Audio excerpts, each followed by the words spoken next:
Everybody, calm the hell down.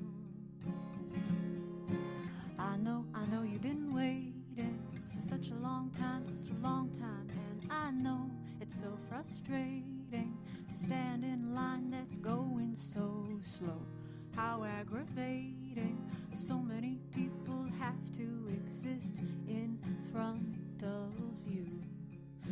Remember to put love in all that you do. It's a small gathering of people, most of whom are learning, one who's leading, and you're exchanging ideas and you're shouting things out to the teacher. She's asking questions, Tony Kate. She's asking questions. You're shouting, oh, this is this. Well, what does that remind you of? It reminds me of that. It reminds me of this.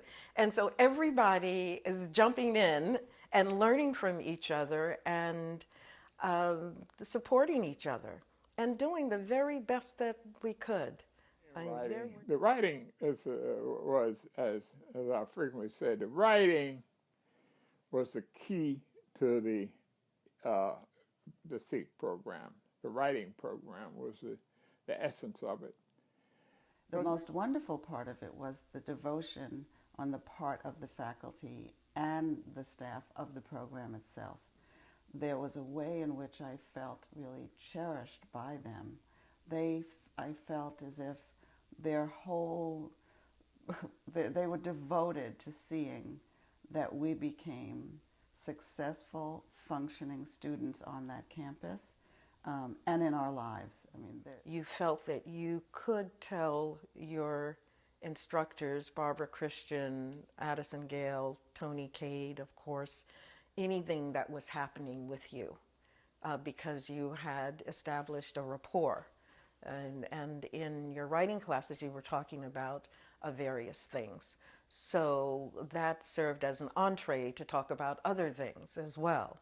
So even if you didn't open up in the counseling, the formal counseling sessions, you were able to get counseling. And what can I say about Barbara? You know, she's from Virgin Islands, pert, bright as a whip, and very dedicated, right? And very opinionated. She's very radical, you know. And they were excellent. Tony, young, vital, you know, radical.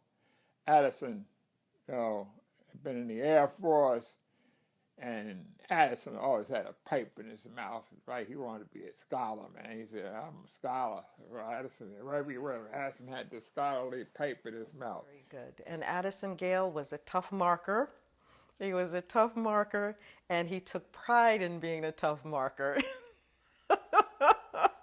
Oh, but he was also one of the instructors that we would sit around with and have coffee with and just laugh and joke and just talk about current events and what was going on in Black America particularly.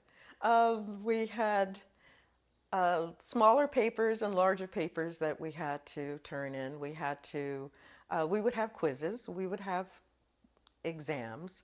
I don't remember a large final exam. I remember a final paper and papers going through the course of the entire semester.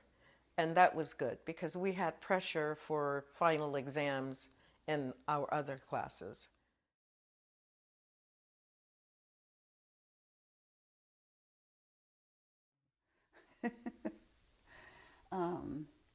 So in Barbara's class in the summer of '66, I arrived. I mean, this may be irrelevant, but nevertheless, I got myself the clothes I thought a college student would wear.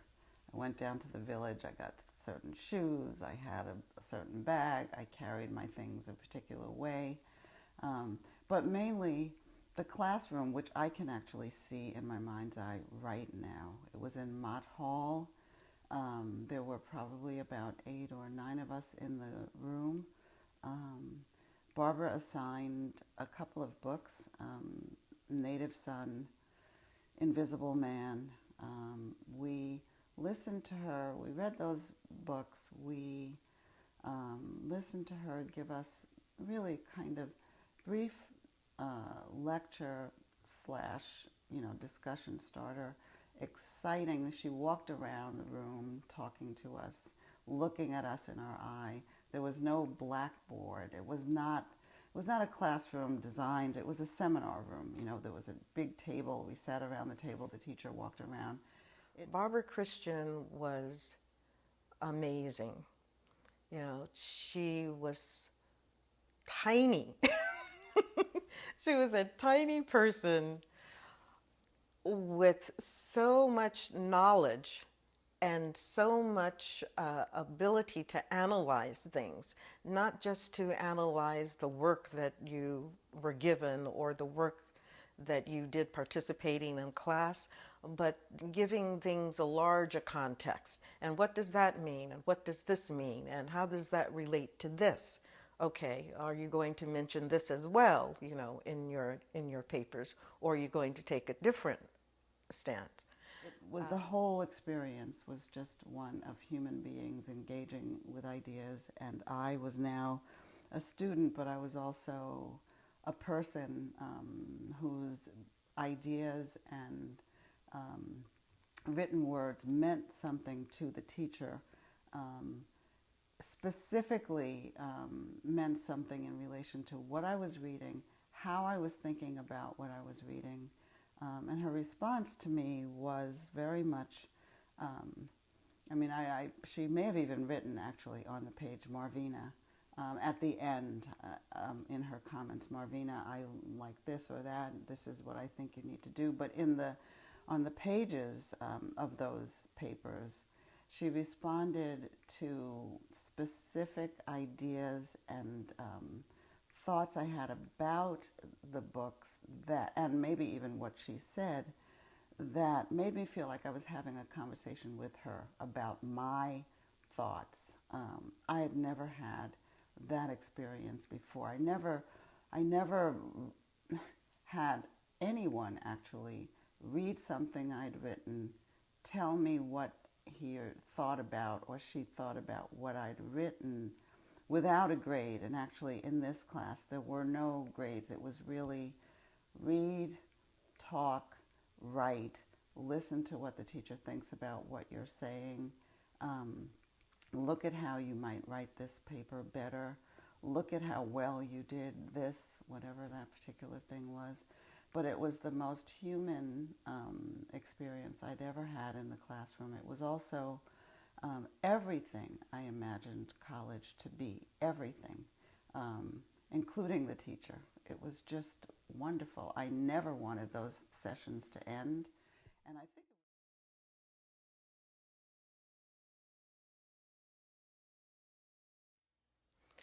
I was a student in Tony Cade's class, and it was just marvelous. She was excited about teaching.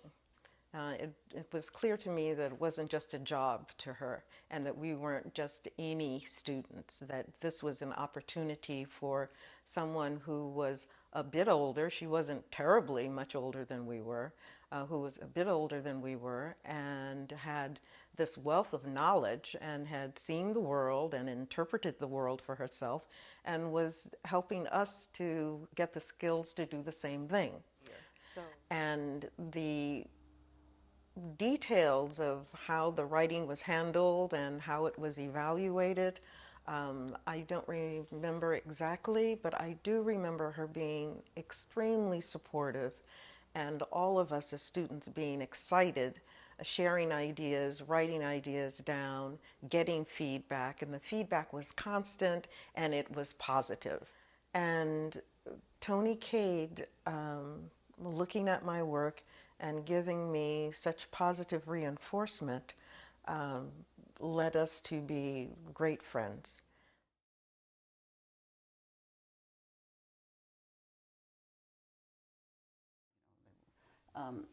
Writing and was always something that I did well.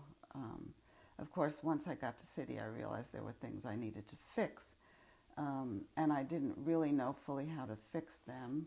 And at one point, Barbara suggested that maybe I could go and see Mina Shaughnessy. She was so lovely. I mean, she was physically beautiful. She had a very sort of sweet, soft, embracing voice, and appearing at her door meant that she was yours. I mean, I brought her a paper that I was struggling with. My main problem at the time were run-on sentences. Well, there were two things: run-on sentences and the idea that I couldn't begin to figure out how to flesh out an argument. You know, I would say what I had to say, and that was the end of that. And, you know, Barbara and other teachers were kind of trying to help me, but I really didn't get it. So Mina was so embracing. She looked at the paper, the first paper I took her, and she pointed out precisely where this thing that I thought was a sentence was actually run on. But we didn't focus so much on the grammar. And that's not to say that grammar is not important, but, you know, she talked about how this was burying my idea, how stopping this run on at the appropriate place really meant that I could say more, and that I could see what I was arguing. You know, I mean, I hate to go into this in this way, but it was true that the verb then became more alive. And she never used those terms, but I learned how to express myself in ways, and I learned that what I had to say was worth expressing, that when I thought I had nothing more to say, or when I thought that something was dumb even, she would point out what I was actually saying and where I needed to say more. And the value of that time with her felt, you know, like a warm embrace, really.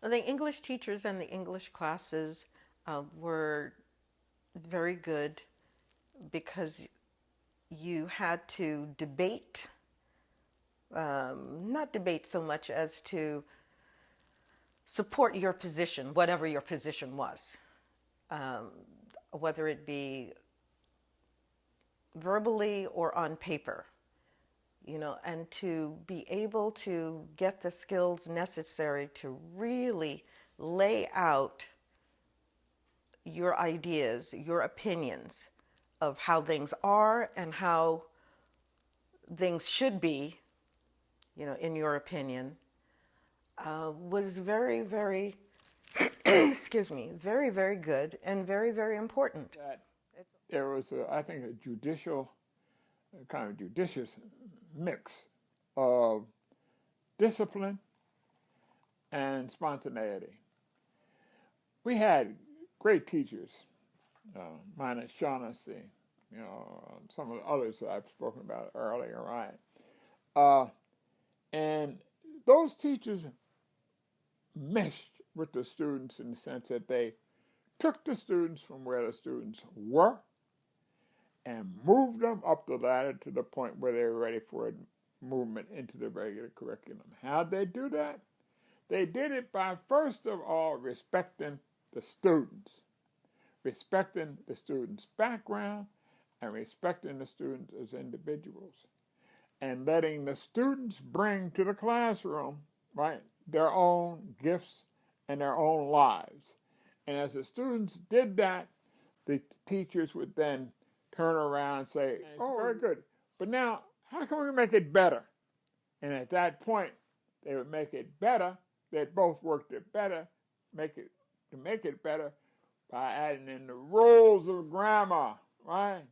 And the rules, past participles, and all those things would have to come in, right? They basically kind of make that on the basis of the structure that already, of the content that had already come forth from the student. How can we better kind of do this so that, or create this kind of essay so that others are going to really see, hey, that's something to look at. That's a wonderful piece of writing that you just did. Okay, how are you going to do that?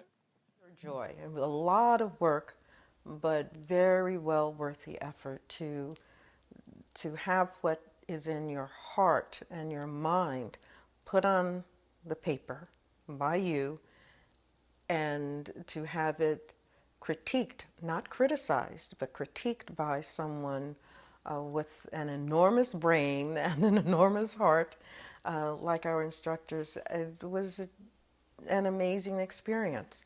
And that really gave us the platform that we needed to succeed later on, because we went into other classes full of confidence, you know, that we could do this work, that that we had rigorous training with our teachers in the SEEK program, and that we were ready.